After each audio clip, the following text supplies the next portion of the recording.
Hello അസ്സലാമലൈക്കും. അപ്പോൾ ഇന്നത്തെ വീഡിയോ എന്ന് പറഞ്ഞിട്ടുണ്ടെങ്കിൽ റമദാനോടനുബന്ധിച്ചുള്ള ഒരു ഡീപ്പ് ക്ലീനിങ്ങും അതുപോലെ തന്നെ ഒരു സ്പെഷ്യൽ കടലക്കറിയുടെ റെസിപ്പിയൊക്കെ ഉൾപ്പെടുത്തിക്കൊണ്ടുള്ളൊരു വീഡിയോ ആണ് കേട്ടോ.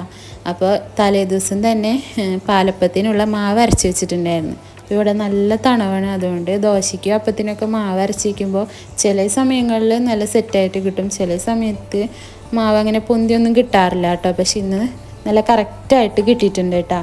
അപ്പോൾ ഉപ്പിട്ടിട്ടല്ല കേട്ടോ ഞാൻ അപ്പത്തിന് അരച്ച് വയ്ക്കാറുള്ളത്, ആ ചുടണ നേരത്തെ ഉപ്പ് ഇട്ട് കൊടുക്കാറുള്ളൂ.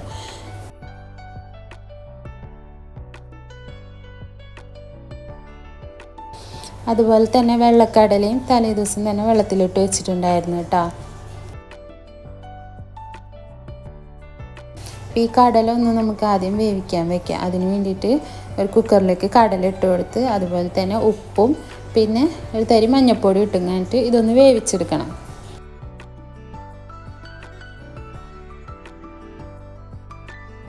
കടല വേവുന്ന സമയം കൊണ്ട് അതിലേക്ക് വേണ്ട സാധനങ്ങളൊക്കെ ഒന്ന് അരിഞ്ഞെടുക്കുക. അപ്പോൾ ഇഞ്ചി, വെളുത്തുള്ളി, അതുപോലെ തന്നെ സവാള, തക്കാളി, ഇത്രയും സാധനങ്ങളാണ് കേട്ടോ ഇവിടെ എടുത്തിരിക്കുന്നത്.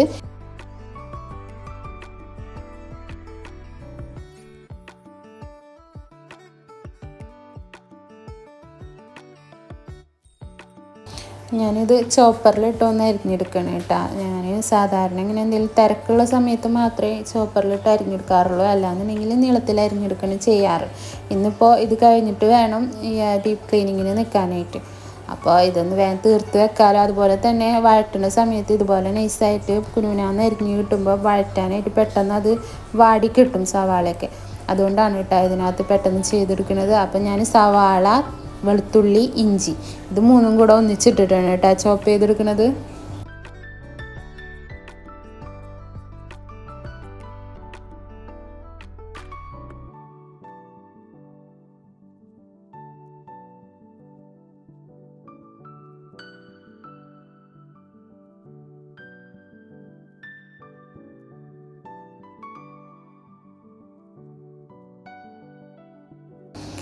അത് ഞാനൊരു പാത്രത്തിലേക്ക് മാറ്റി വെച്ച് ഇനി അതിൽ തന്നെ തക്കാളിയും കൂടെ ഒന്ന് ചോപ്പ് ചെയ്തെടുക്കുന്നുണ്ട് കേട്ടോ.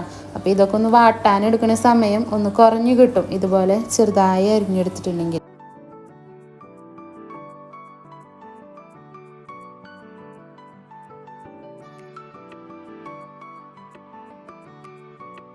അങ്ങനെ അതെല്ലാം അരിഞ്ഞെടുത്തിട്ടുണ്ട്. ആ സമയം കൊണ്ട് തന്നെ കടല വെന്തിട്ടുണ്ട് കേട്ടോ.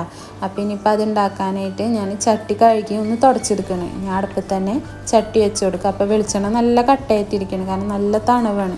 അപ്പോൾ അതൊന്ന് ചൂടുവെള്ളത്തിൽ വെച്ചിട്ട് ഒന്ന് ഇതാക്കി എടുത്തിട്ടുണ്ട്. എന്നിട്ട് വെളിച്ചെണ്ണ ഒഴിച്ചു കൊടുത്ത് വെളിച്ചെണ്ണ ചൂടായി വന്നപ്പോൾ ഞാൻ അതിനകത്തേക്ക് കറിവേപ്പിലയും പച്ചമുളക് നടുകീറിയതും കൂടെ ഇട്ട് കൊടുത്തിട്ടുണ്ട് കേട്ടോ.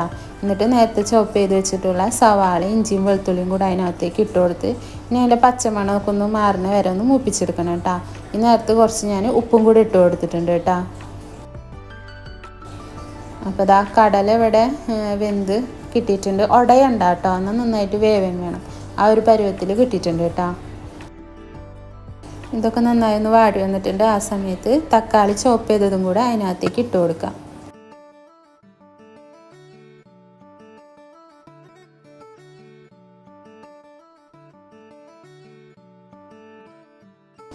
ഇനി തക്കാളിയും എല്ലാം കൂടെ ഒന്നും കൂടെ ഒന്ന് വാടി വരുന്ന സമയത്ത് നമുക്ക് പൊടികൾ ചേർത്ത് കൊടുക്കാം.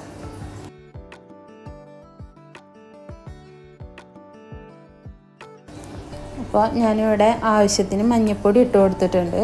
അതുപോലെ തന്നെ മുളക് പൊടി, എരിവുള്ള മുളക് പൊടി ഇട്ട് കൊടുത്തിട്ടുണ്ട്. നമ്മൾ എടുക്കുന്ന കടലയുടെ അളവനുസരിച്ചാണ് കേട്ടോ പൊടികൾ ഇട്ട് കൊടുക്കുന്നത്. പിന്നെ ഞാൻ കറി മസാലപ്പൊടി ഇട്ട് കൊടുത്തിട്ടുണ്ട്. അതുപോലെ 2 ജീരകവും കൂടെ മിക്സ് ചെയ്ത് പൊടിച്ചത് ആ പൊടി ഇട്ട് കൊടുത്തിട്ടുണ്ട്. പിന്നെ കുരുമുളക് പൊടി ഇട്ട് കൊടുത്തിട്ടുണ്ട്. ഇനി ഈ പൊടികളുടെ പച്ചമണം മാറി വരുന്നവരെ ഇതേപോലെ ഒന്ന് ഇളക്കി കൊടുത്ത് മുപ്പിച്ചെടുക്കാം.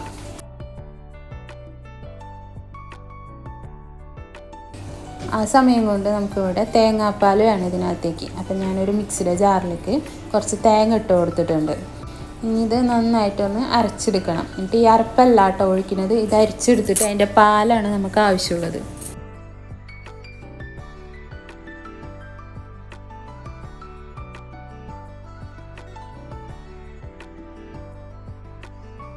ആ സമയം കൊണ്ട് ഇവിടെ പൊടികളുടെ പച്ചമണമൊക്കെ മാറി നന്നായിട്ടൊന്ന് മൂത്ത് വന്നിട്ടുണ്ട്. ഇതിനകത്തേക്ക് വേവിച്ച് വെച്ച് കടല ഇട്ട് കൊടുക്കാം.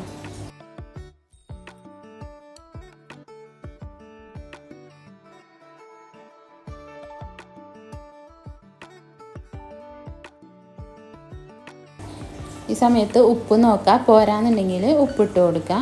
ഇനി ഈ കടലയിലേക്ക് ഈ മസാലയുടെ ഫ്ലേവറൊക്കെ ഒന്ന് നന്നായിട്ട് പിടിക്കണം. അതുവരെ നന്നായിട്ട് ഒന്ന് തിളപ്പിച്ചെടുക്കാം.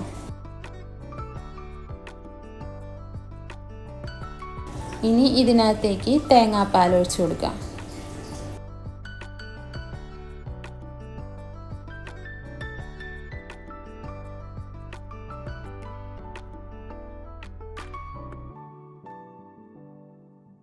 ഇനി ഈ പാൽ ഒഴിച്ച് കൊടുത്തിട്ട് ഭയങ്കരമായിട്ടൊന്നും തിളയ്ക്കണ്ട കേട്ടോ. ചെറുതായിട്ടൊന്ന് തിള വന്ന് കഴിയുമ്പോൾ നമുക്ക് ഗ്യാസ് ഓഫ് ചെയ്യാം.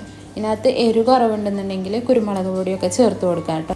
ഇതിലിപ്പോൾ ഉപ്പ് കുറവായിരുന്നു, എരിവ് കറക്റ്റ് ആയിരുന്നു. അപ്പം ഞാൻ കുറച്ച് ഉപ്പ് ചേർത്ത് കൊടുക്കുന്നുണ്ട്.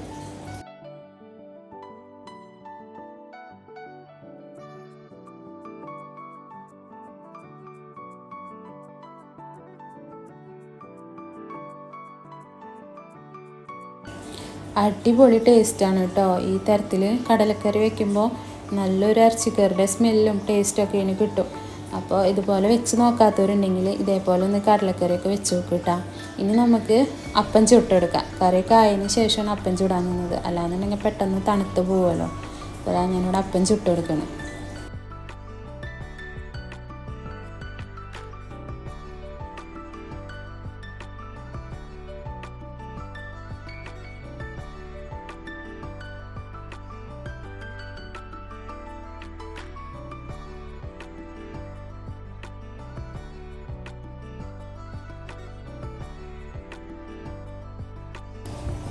ഈ അപ്പമൊക്കെ ചുട്ട് കഴിഞ്ഞ് ചായ കുടി കഴിഞ്ഞിട്ട് വേണം ഇനി ക്ലീനിങ്ങിനായിട്ട് നിൽക്കാനായിട്ട്.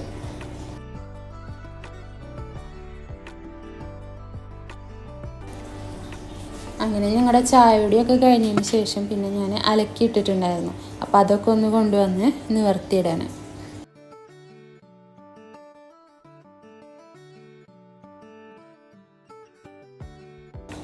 എന്നിട്ട് ആദ്യം തന്നെ കർട്ടൻ അഴിച്ചിട്ട് അതൊന്ന് അലക്കാനിട്ടു കേട്ടോ. ഇപ്പം രാത്രിയാവിനോട് അടുപ്പിച്ചല്ലേ ഞാൻ വന്നത്, അതുകൊണ്ട് തന്നെ നന്നായിട്ട് ക്ലീൻ ചെയ്തിട്ടിട്ടുണ്ടായിരുന്നു. കബോർഡിൻ്റെ ഉള്ളിൽ, അതുപോലെ തന്നെ പാത്രങ്ങൾ, ഇതൊക്കെ നന്നായിട്ട് തേച്ച് കഴുകിയൊക്കെ വെച്ചത്. പക്ഷേ ഒന്നും കൂടെ ഒന്ന് പുറം ഭാഗങ്ങളൊക്കെ ഒന്ന് ക്ലീൻ ചെയ്തെടുക്കാമെന്ന് വിചാരിച്ചിട്ടാണ് ഇനി ഇതിന് നിന്നത്. അപ്പോൾ അതാ പുറത്തുനിന്നുള്ള പൊടി ആ ജനലിൻ്റെ ആ ഒരു എന്താ പറയുക, ആ ഇടയിലൊക്കെ ഇലകളൊക്കെ പാറിയിട്ട് നല്ലോണം ഉണ്ടായിരുന്നു. അപ്പോൾ അതൊക്കെ ഒന്ന് നന്നായിട്ട് ക്ലീൻ ചെയ്തെടുത്തു.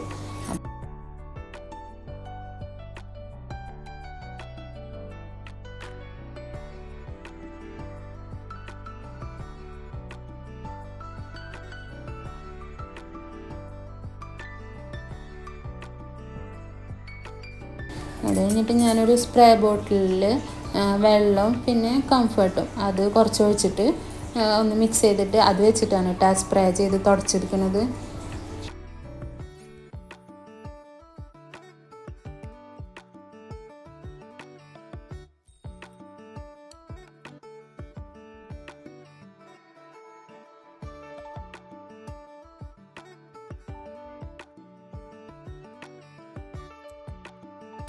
ജനലുകളൊക്കെ ഞാനിവിടെ അകത്തുനിന്ന് മൊത്തം ഒന്ന് സ്പ്രേ ചെയ്ത് തുടച്ചെടുത്തിട്ട് പിന്നെ പുറത്തേക്ക് പോയിട്ട് പുറത്തുനിന്നും ഒന്ന് തുടച്ചെടുക്കുന്നുണ്ട് കേട്ടോ.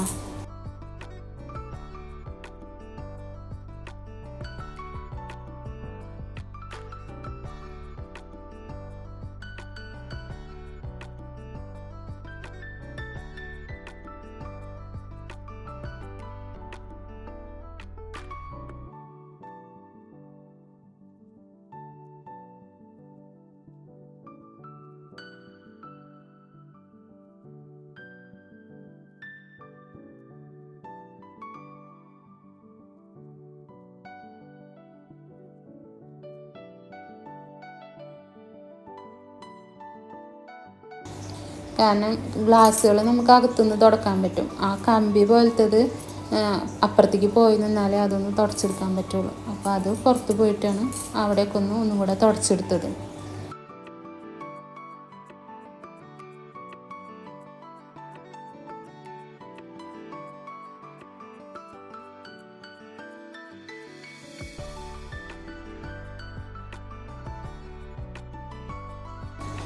അങ്ങനെ ഇനി ഓരോ ഭാഗമായിട്ട് ക്ലീൻ ചെയ്തെടുത്തുകൊണ്ടിരിക്കണം കേട്ടോ.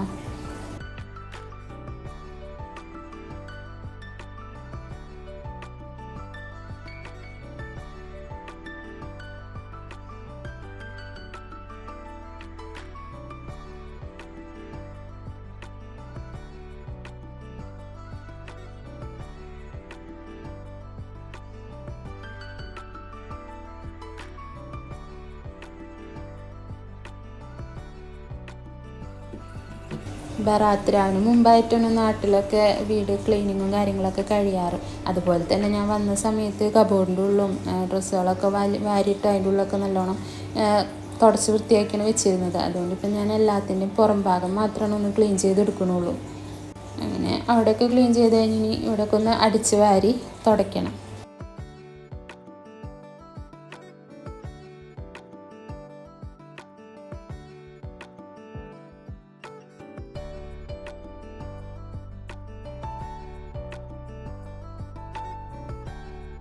ഈ സമയം കൊണ്ട് ബെഡ്ഷീറ്റ് കഴുകിയിട്ടുണ്ടായിരുന്നു. അപ്പോൾ ബെഡ്ഷീറ്റ് ഞാൻ പിന്നെ ഉണക്കാനായിട്ട് ഇടുന്നില്ല കേട്ടോ.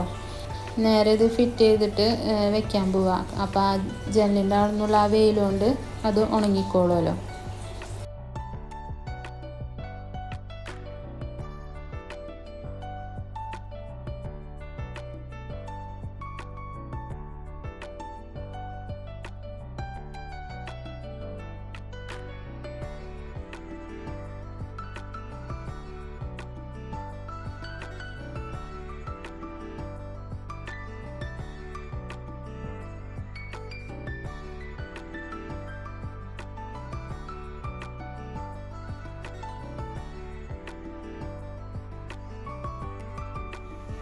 കർട്ടൻ ഞാൻ അലക്കിയെടുത്ത് അപ്പം തന്നെ ഇങ്ങനെ ഇട്ട് കൊടുത്തിട്ടുണ്ട്. ഇനി അത് അവിടെ കിടന്ന് ഉണങ്ങിക്കോളും.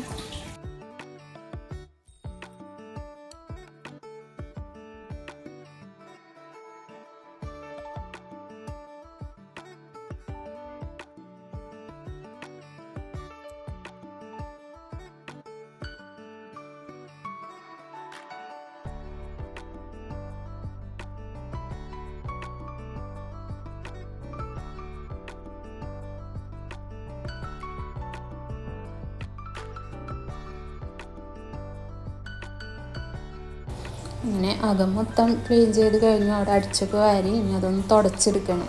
ഇത് കഴിഞ്ഞിട്ട് വേണം കിച്ചണിലേക്ക് കയറാൻ.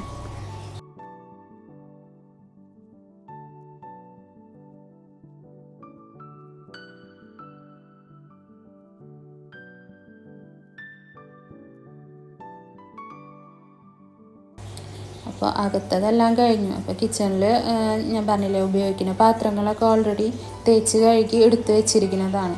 അപ്പോൾ അത് പിന്നെ എടുത്തില്ല കഴുകാനായിട്ട്. പിന്നെ ഇതുപോലെ പൊടികളിടുന്ന ടിന്നുകളൊക്കെ ഒന്ന് പുറത്തേക്ക് എടുത്ത് എല്ലാം ഒന്ന് തുടച്ച് ആ കബോർഡൊക്കെ ഒന്ന് തുടച്ചിട്ടാണ് പിന്നെ ഇതൊക്കെ അതിനകത്തേക്ക് എടുത്ത് വെച്ചത്.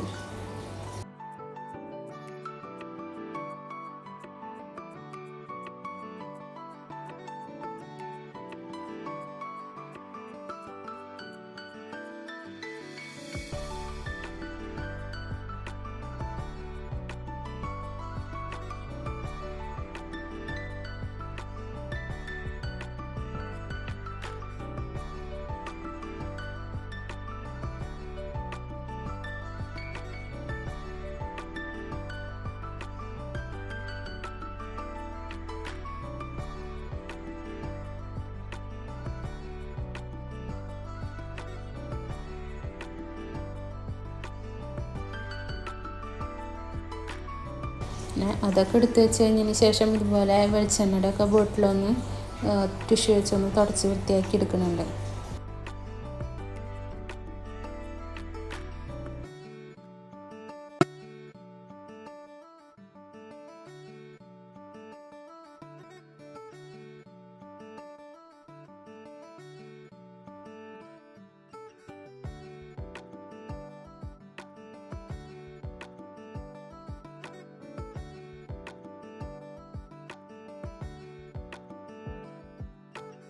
അങ്ങനെ കിച്ചണിലെ എല്ലാം ഒക്കെ ഒന്ന് തുടച്ച് കഴിഞ്ഞ് ഫ്രിഡ്ജൊക്കെ ഓൾറെഡി ക്ലീൻ ചെയ്ത് വെച്ചിരിക്കുന്നതാണ് കേട്ടോ. അപ്പോൾ ഓൾമോസ്റ്റ് എല്ലാം നേരത്തെ കഴിഞ്ഞിരിക്കുന്നതുകൊണ്ട് ഇപ്പോൾ പുറത്തുള്ളത് മാത്രമേ ക്ലീൻ ചെയ്യാനായിട്ടുണ്ടായിരുന്നുള്ളൂ. പിന്നെ ഡോറ്, ടേബിള്, കസേര അങ്ങനെയുള്ളതൊക്കെ ഇന്ന് ക്ലീൻ ചെയ്യാനായിട്ടുണ്ടായിരുന്നുള്ളൂ. അങ്ങനെ അതൊക്കെ കഴിഞ്ഞു. അപ്പോൾ റംദാൻ്റെ ഡീപ്പ് ക്ലീനിങ്ങിൻ്റെ ഒരു ചെറിയൊരു വീഡിയോ ആണ്. അപ്പോൾ നിങ്ങൾക്ക് വീഡിയോ ഇഷ്ടപ്പെട്ടിട്ടുണ്ടെങ്കിൽ ഒന്ന് ലൈക്ക് ചെയ്യുക, ഷെയർ ചെയ്യുക, കമൻറ്റ് ചെയ്യുക, സബ്സ്ക്രൈബ് ചെയ്യുക, അടുത്തുള്ള ബെല്ലൈക്കൺ ഒന്ന് അമർത്തി കൊടുക്കുക. അപ്പോൾ നിങ്ങൾക്ക് നോട്ടിഫിക്കേഷൻ വരും. അപ്പോൾ പുതിയൊരു വീഡിയോ ആയിട്ട് അടുത്ത ദിവസം കാണാം.